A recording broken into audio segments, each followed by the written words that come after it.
Impeachment, por definição, é um instrumento jurídico para remover um líder por violação do dever funcional. É um mecanismo político para destituir uma autoridade de seu cargo. Em 12 de maio de 2016, o Senado Federal decidiu abrir um processo contra a então presidenta Dilma Rousseff, por 55 votos contra 22. A acusação? Manobras financeiras, chamadas popularmente de pedaladas fiscais. O processo, então, foi autorizado pela Câmara dos Deputados no dia 17 de abril.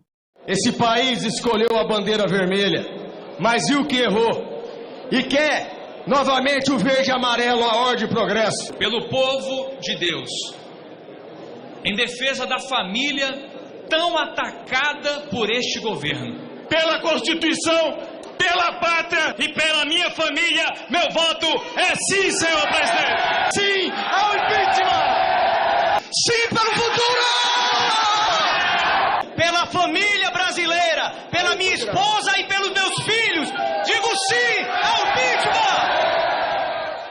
O processo, embora tenha ocorrido dentro das regras institucionais, não deixa de gerar um gosto amargo na boca. A Agência Pública de Jornalismo Investigativo analisou pareceres prévios dos Tribunais de Contas dos Estados e manifestações dos Ministérios Públicos de Contas de 20 estados entre 2013 e 2014, e concluiu que, a partir da interpretação geral do conceito, pelo menos 17 governos teriam praticado pedaladas fiscais. Rosalba Ciarline, Rosiana Sarney, Ricardo Coutinho, Tarso Genro, Beto Richa, Siqueira Campos, Sandoval Cardoso, Sérgio Cabral, Luiz Fernando Pezão, Antônia Anastasia, Alberto Pinto Coelho, Silval Barbosa, Cid Gomes, Marconi Perillo, Raimundo Colombo, Renato Casagrande e Eduardo Campos foram alguns dos governadores envolvidos em práticas de manobra financeira. Por que dessa vez a acusação era tão grave? Teria outro motivo para procurar tirar Rousseff da presidência? Perderam em 64. Perderam agora em 2016. Pela família e pela inocência das crianças em sala de aula que o PT nunca teve. Contra o comunismo. Pela nossa liberdade. Contra o Fórum de São Paulo. Pela memória do coronel Carlos Alberto Brilhante Ustra. O pavor de Dilma Rousseff. O meu voto é sim! Década de 1970. Com 18 anos, Jair Bolsonaro iniciava sua formação como cadete na Academia Militar das Agulhas Negras. No auge da ditadura civil-militar brasileira, era ensinado por militares que haviam lutado contra a guerrilha do Araguaia. Militares estes que exibiam em suas salas de aula imagens de corpos de guerrilheiros dizimados nessas operações. No mesmo recorte de tempo, Dilma Rousseff era presa com 23 anos por subversão. Condenada por um tribunal militar, foi detida por fazer parte de um grupo de esquerda que lutava contra o regime. No terceiro andar do Departamento de Ordem Política e Social de São Paulo, conhecido como DOPS, foi atingida por socos e com palmatória. Recebeu choques elétricos e foi colocado no pau de arara. A tortura durou um mês, até que foi levada para a ala feminina do presídio Tiradentes, conhecido como Torre das Donzelas, onde ficou presa por 3 anos.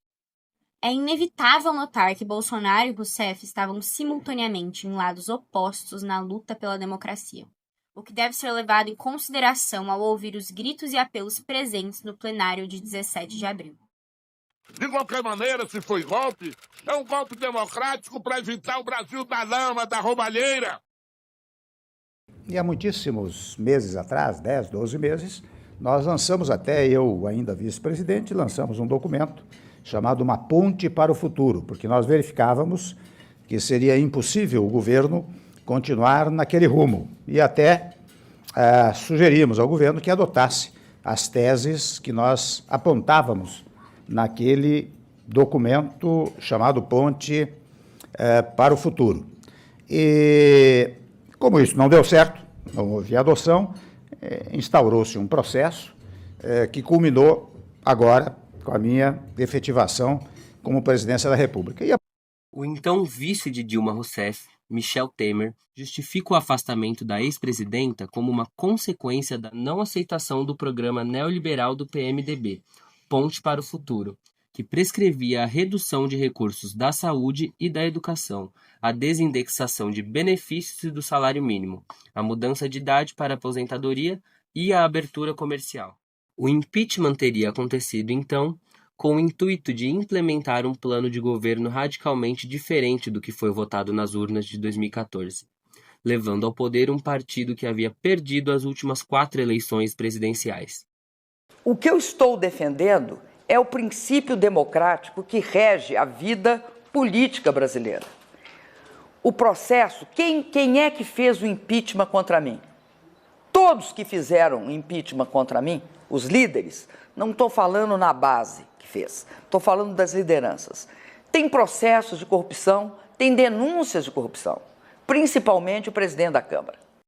O então presidente da Câmara de Deputados, Eduardo Cunha, que conduziu o processo do impeachment, teve seu mandato cassado por ter contas na Suíça com dinheiro de suborno.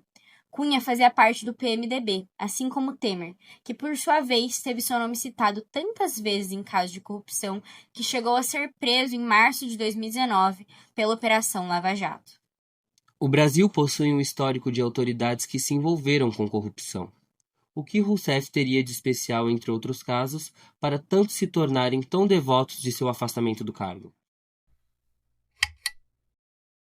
Nervosa, louca, incapaz. A aversão à ex-presidenta não surgiu da noite para o dia. A construção de uma imagem histérica e desequilibrada repete argumentos de gênero amplamente difundidos pela imprensa, que não é isenta de interesses políticos e econômicos, e que trabalharam a favor de uma desqualificação de Rousseff. O boicote contra o feminino apelava para questões como a falta de sexo, argumento usado no artigo de 2015 Dilma e Sexo, de João Luiz Vieira, que foi publicado na revista Época e tirado do ar logo em seguida. Não a conheço pessoalmente, nem sei de ninguém que a viu nua, mas é bem provável que sua sexualidade tenha sido subtraída há pelo menos uma década. Como que provando exatamente o contrário, poder e sexo precisando se aniquilar. Dilma, se fosse seu amigo, lhe diria, erotize-se. A sexualidade de Rousseff foi ridicularizada de um extremo oposto ao outro. Tanto foi acusado de frigidez como de prostituição, mesmo anterior à sua posse como presidente, como é visto na charge utilizada por Josias de Souza em 2010, blogueiro da Folha de São Paulo. Sua imagem havia sido construída por anos, e sua impopularidade não pode ser limitada apenas ao movimento antipetista, pois o ódio contra sua pessoa sempre possuiu uma forte carga de misoginia. Mas a campanha do impeachment não se limitou à imprensa.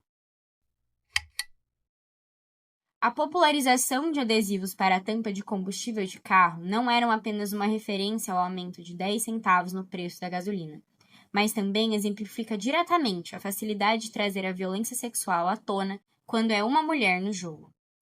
Entre os civis e seus líderes políticos, houve uma manifestação explícita do descontentamento do poder político de Dilma Rousseff. A acusação eram as pedaladas fiscais. Os interesses secundários eram neoliberais. E o que se manteve presente em todo o processo era o ódio contra a mulher e o desprezo pela democracia.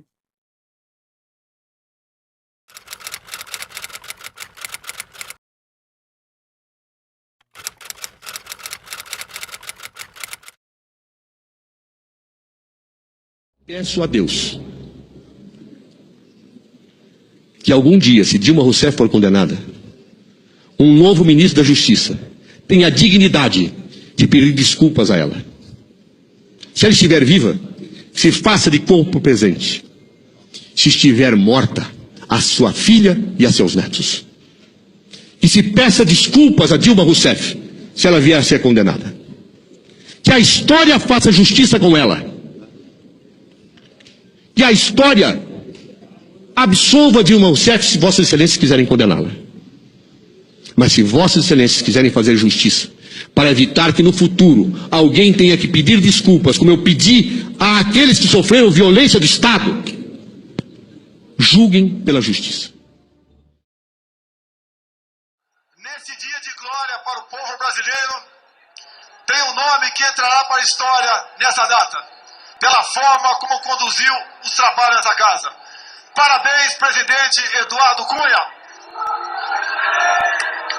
Como vota, deputado? Perderam em 64. Perderam agora em 2016. Pela família e pela inocência das crianças em sala de aula que o PT nunca teve. Contra o comunismo, pela nossa liberdade. Contra o Foro de São Paulo, pela memória do coronel Carlos Alberto Brilhante Ustra, o pavô de Dilma Rousseff. Como vota, deputado? Pelo Exército de Caxias, pelas nossas Forças Armadas, por um Brasil acima de tudo e por Deus acima de todos, o meu voto é sim.